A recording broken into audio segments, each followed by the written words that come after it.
बुशस मैं डॉक्टर समीर कौल हूँ और मेरे साथ में बैठी हैं रुकैया जान जी और उनके साथ बशाना बैठे हुए हैं उनके डॉक्टर शाहीन नूर यज़दान साहब। ये हम दोनों डॉक्टर जो है दिल्ली में जो अपोलो हॉस्पिटल है उससे वाबस्ता है और कई साल वाबस्ता रहे हैं उसके साथ में। और जम्मू कश्मीर पर्टिकुलरली कश्मीर के साथ हम लोगों का काम का रिश्ता कम से कम 40 साल का है। मतलब 40 साल से हम लोग यहाँ के लोगों के साथ वाबस्ता हैं, यहाँ के मरीजों के साथ वाबस्ता है अपने अपने शोबे में। और आज का इवेंट जो है एक अवेयरनेस इवेंट है। हाल में अगर आप सुनोगे कई, एक तो सारी जो हैपनिंग्स वर्ल्ड में, वॉर्स, किलिंग्स, जेनोसाइड और मिस इन्फॉर्मेशन, गलत, जैसे अभी आपने कुछ देर सुना होगा कि सिद्धू साहब का जो बयान था कि भाई वो डाइट से उन्होंने उनकी वाइफ का कैंसर ठीक किया, जिसके ऊपर काफी वाद विवाद, काफी डिबेट, काफी चर्चा हुई। उससे ये बात पता चलती है कि अभी भी लोगों में, कम्युनिटीज में, पब्लिक में, इस मुल्क में, हमारे मुल्कों में और इस रियासत में, मुझे आज तक भी अभी समझ नहीं आया, मैं अभी भी इसको रियासत ही समझता हूँ दिमाग में। अभी तक बात बनी नहीं कि मैं एक यूनियन टेरिटरी हूँ, लेकिन खैर इस रियासत में भी लोगों को ज्यादा जानकारी देने के लिए, ज्यादा इंफॉर्मेशन देने के लिए, ज्यादा मालूमात देने के लिए कि जो कॉमन हैपनिंग्स, डिजास्टर्स, बीमारियां जो होती हैं, हम वक्तन लोगों में आके आपके माध्यम से ये इंफॉर्मेशन पहुंचाना चाहते हैं जो पॉजिटिव इंफॉर्मेशन है, सच इंफॉर्मेशन है, जेन्युइन इंफॉर्मेशन है। क्योंकि मिस इंफॉर्मेशन, डिसइंफॉर्मेशन से पब्लिक अवेयरनेस डिस्टॉर्ट होती है, गलत मतलब निकलते हैं। तो हमारा as doctors in various specialities, ये हमारा दायित्व बनता है, या अपोलो हॉस्पिटल का दायित्व बनता है, उनकी जिम्मेदारी है लोगों तक, उन कम्युनिटीज तक ये अवेयरनेस क्रिएट करने की और सही इंफॉर्मेशन करने की। तो आज पर्टिकुलरली हम जिस बारे में बात करने आए हैं वो है कि जब किसी भी किस्म के चेहरे पे या बॉडी पे किसी के भी बर्न्स होते हैं, जलता है या एक्सीडेंट में इतनी इंजरीज हो जाती हैं जिससे शक्ल सूरत पूरी बिगड़ जाती है।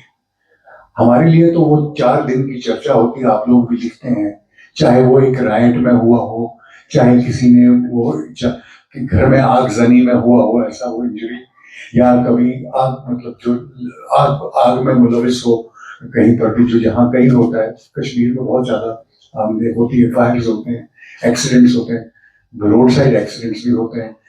एसिड थ्रोइंग का एक ऐसा वाक़ा मेरी बहन के साथ में पेश आया था, 2013 की बात है अगर मैं बोलूँ, रुकैया के साथ में, जिसकी वजह से किसी ने गलत तरीके से इनके चेहरे पे इनको हार्म करने के लिए एसिड फेंका था, जिससे इनकी सारी बॉडी में इनको तकलीफ पहुंची थी। इस हाल में थी ये, मुझे याद है 2013 में, तब से हालांकि वक्फा भी हो गया, मुझे याद है कि ये काफी क्रिटिकल कंडीशन में थी। और उस वक्त एज अ कम्युनिटी यहाँ के लोगों ने भी रिएक्ट किया और उनके जब उससे आवाज उठी, शोर हुआ और प्रेस ने भी बात की, और जिससे हमारी जहन पे ये हमें जब पता चला तो हमने as citizens, as a civil person, हमने उसको कैसे रिएक्ट किया और उस बारे में बात करने के लिए, इस वाकये से एक लार्जर मैसेज लोगों तक पहुंचाना चाहते हैं। तो मैं हवाला करूंगा माइक जो आज की हीरोइन है रुकैया से, अपने बारे में बताएं, क्या हुआ था, कैसे हुआ था, और फिर उसके बाद ताकि आप तक ये बात पहुंच सके कि ये बस 1 या 2 दिन का मामला नहीं होता कि आपने भी लिख लिया फिर उसके बाद आप भूल गए। इस विक्टिम के साथ में क्या क्या होता है, उसको किन किन मरहलों से गुजरना पड़ता है। मैं चाहता हूं कि लोग आप इसके बारे में बात करें और लोगों तक पहुंचाएं कि ये अवेयरनेस क्रिएट है, क्या सही रास्ते हैं और क्या गलत है। तो कहिए जी। अस्सलाम वालेकुम, आप ठीक हैं? जी, मैं रुकैया जान, मैं आपके सामने अपनी ये स्टोरी जो मैंने 12 साल जो इसके साथ मैंने सर्वाइव किया है, तो वो मैं आपको बताना चाहती हूँ। 2013 में, जनवरी 2013 में ये हुआ था। तो उस टाइम पे मैं एक प्राइवेट स्कूल में काम करती थी। तो हम ट्यूशन के लिए बच्चों को पढ़ाने के लिए जाते थे ट्यूशन सेंटर। तो सुबह मॉर्निंग में ये हुआ था ये इंसिडेंट। तो आप लोगों ने बहुत उस टाइम पे अपना टाइम दिया था और ये इस केस को हाईलाइट किया था आप लोगों ने। अगर आप लोग नहीं करते तो शायद मैं किसी हॉस्पिटल में ऐसी पड़ी होगी।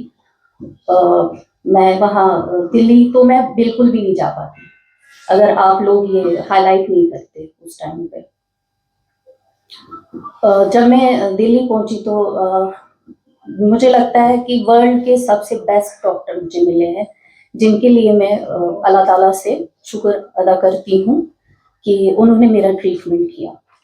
क्योंकि मैंने पूरी होप तो मैंने छोड़ दी थी कि शायद मैं ठीक हो जाऊं, लेकिन जब डॉक्टर शाहीन ने मेरा ट्रीटमेंट किया तो धीरे धीरे करके वो होप मुझ में आया कि नहीं, मैं ठीक हो सकती हूँ। हालांकि लोगों ने ये भी बोला कि ये कभी ठीक नहीं होगी, तो इसको ऐसे ही छोड़ दो, क्यों पैसे जाया करने इस पे। तो लेकिन मेरी मम्मा, उन्होंने बहुत हिम्मत की, तो मुझे वहां तक लेके गई वो हॉस्पिटल दिल्ली में, अपोलो हॉस्पिटल में। तो वो मेरे साथ वो सर्वाइव करने लगी, मेरी मम्मा। मैं उनका भी शुक्रिया अदा करना चाहती हूँ कि मुझे ऐसी मम्मा मिली है। और उसके बाद ट्रीटमेंट तो किया ही है डॉक्टर शाहीन ने। तो धीरे धीरे करके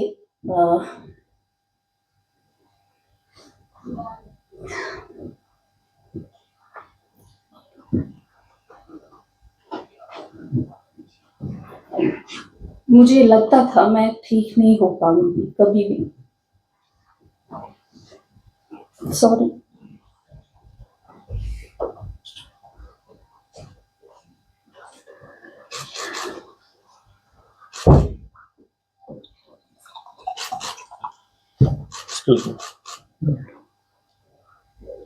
थैंक यू।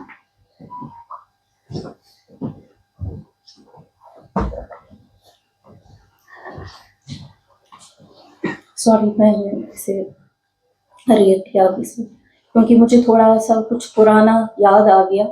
इन सालों में मैंने कितना सरवाइव किया है वो मुझे और मेरी मामा को पता है, और डॉक्टर शाहीन को भी पता है कि मैंने कितना सरवाइव किया है। फिर जब डॉक्टर शाहीन ने मेरा ट्रीटमेंट किया तो मेरे अंदर वो होप तो आ गया था कि नहीं, मैं अब ठीक हो सकती हूँ। ये उन लोगों पे एक चांटा था जिन्होंने ये कहा था ये कभी ठीक नहीं होगी। पहले पहले स्टार्टिंग में मैं मास्क वेयर करती थी, लेकिन फिर धीरे धीरे करके मैंने वो भी छोड़ दिया। मैंने सोचा इसमें तो मेरी कोई गलती नहीं है, ये गलती तो उस इंसान की है जिसने ये अटैक किया था, ये उसके लिए एक थप्पड़ है। और लोगों को मैंने ये दिखाया, जो लोग मुझे बोलते थे कि आप कभी भी ठीक नहीं हो सकती हो, आज जब वो मुझे देखते ना तो उनका सर झुक जाता है कि सच में ये ठीक हुई है। तो इनका ट्रीटमेंट आजकल वो खुद बोलते हैं कि इनका ट्रीटमेंट अच्छे हॉस्पिटल में हुआ। नो डाउट वहाँ पे एक्सपेंसिव है वो, लेकिन वहाँ पे जो रिजल्ट आता है वो बहुत ही बेस्ट आता है वहाँ का, अपोलो हॉस्पिटल का। सबसे बड़ी बात डॉक्टर शाहीन का, जो वो केस हैंडल करते हैं, वो पेशेंट्स ठीक हो जाते हैं, जो होप छोड़ देते हैं लेकिन वो ठीक हो जाते हैं। फिर 12 साल में मैंने बहुत कुछ फेस किया है, जो मैं यहाँ पे डिस्कस नहीं करना चाहती हूँ कि क्या क्या मैंने फेस किया है, लेकिन मैंने अपने अंदर वो स्ट्रेंथ लाई है कि मैं लोगों को दिखा सकूं, जो यहाँ की लड़कियां हैं उनको, उनके आगे मैं आऊं, जिनके साथ ये इंसिडेंट होता है उनके उनके लिए मैं एक होप बन जाऊं।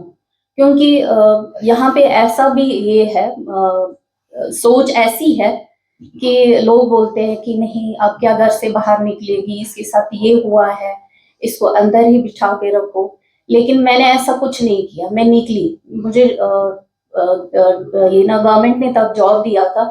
पहले पहले तो मैं नहीं जाती थी वहां पे, फिर धीरे धीरे करके मैं वहां पे भी गई। फिर वहां पे भी मैंने फ्रेंड्स बनाए वहां पे। आज वो अगर मैं एक दिन भी घर पे बैठती हूँ ना, तो वो लोग मुझे कॉल करके बोलते हैं आप क्यों नहीं आई हो, हमें आपके बगैर यहाँ पे अच्छा नहीं लगता है। स्कूल में या जहाँ पे भी मैं ऑफिस में होती हूँ तो उनको अच्छा नहीं लगता है जब मैं घर में बैठती हूँ। इस इंसिडेंट ने हमें, हमारे घर में बहुत हिला के रख दिया था, क्योंकि फाइनेंशियली भी मैं बहुत वीक हो गई थी। लेकिन मेरी मम्मा ने कभी भी ये नहीं कहा कि नहीं अब हमारे पास पैसे नहीं है तो आपका ट्रीटमेंट नहीं हो सकता है। लेकिन उन्होंने कहा चाहे मुझे कुछ भी करना पड़े, अपना घर क्यों नहीं बेचना पड़े, तो मैं आपका ये ट्रीटमेंट पूरा करवा के ही रखूंगी। जो लोग बातें करते थे उनको मुझे ये जवाब देना है कि मेरी बेटी अब ठीक हो गई।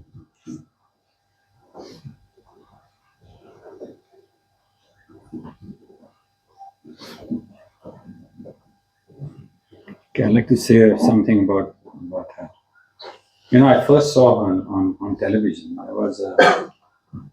saw on NDTV, there was a story of this girl who someone had thrown acid on her. And when Can you be a bit louder? they zoomed the camera in on her face, and I knew what her fate is going to be. So I called Samir, to call, and I said, Samir, if this girl has to have a chance, we need to bring her to us.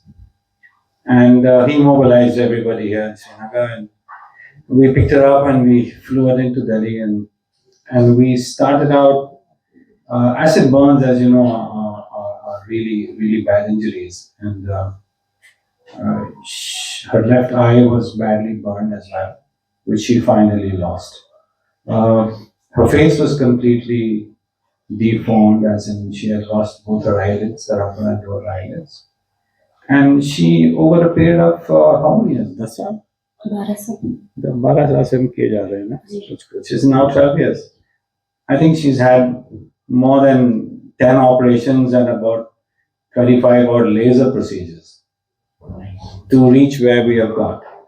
And it's not just an acid burn, it's any patient with facial injuries who are condemned to live, with deformities. There is so much now possible. There are so many things that are available. There is so much technology that we have to make scars disappear, to make scars better, that people are generally ignorant about. Like she says, if she would be wearing a mask and sitting at home for the rest of her life, if it wasn't for her mother who allowed her to come to us for treatment.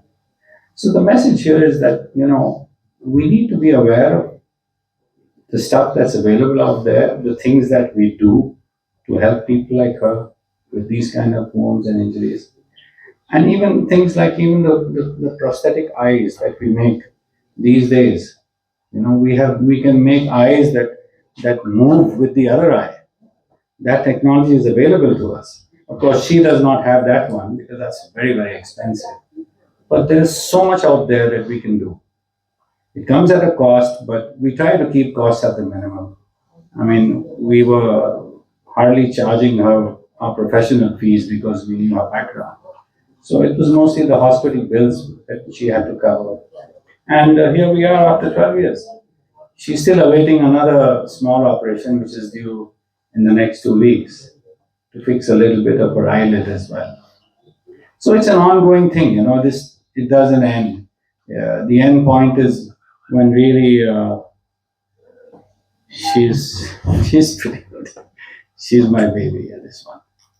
Anyway, thank you. Can I? Yeah. I think this Ruqayyah's story is poignant and it teaches a few things to me. The first thing that it teaches you is that you may be a doctor or somebody or a medicine person, and it may not be your field, but yet you can help. You can make things happen, you can connect dots, you can connect the Maris to the right place, to the right person. You can respond, even if it does not give you anything. No money, no importance, because it's not your field. And that I think we should, as people in medicine, that attitude is an extremely important, an attitude of help. Help doesn't only mean you operate on somebody or do whatever you're trained to do. You could help by providing information. You could help by providing solace. You could help by so many things. So if you are in a public field which is dealing with healing of people, human beings, then you have to have an attitude of help. The second point that it creates is it shows me the resilience of a young Kashmiri woman against multiple onslaughts on her physical self. ऐसे attack कोई मामूली बात नहीं है. इस जानलेवा हमले के साथ इस लड़की ने जिस तरह से इतने सालों लड़ा, एक नहीं कई सारे ऑपरेशन, और उसके साथ में जो पैसे की मुश्किल, सोशल मुश्किल, apprehension about how I'm going to look and what is going to happen to my rest of the life. She fought against it and her family. And it is a tribute to that Kashmiri family which helped her fight this battle.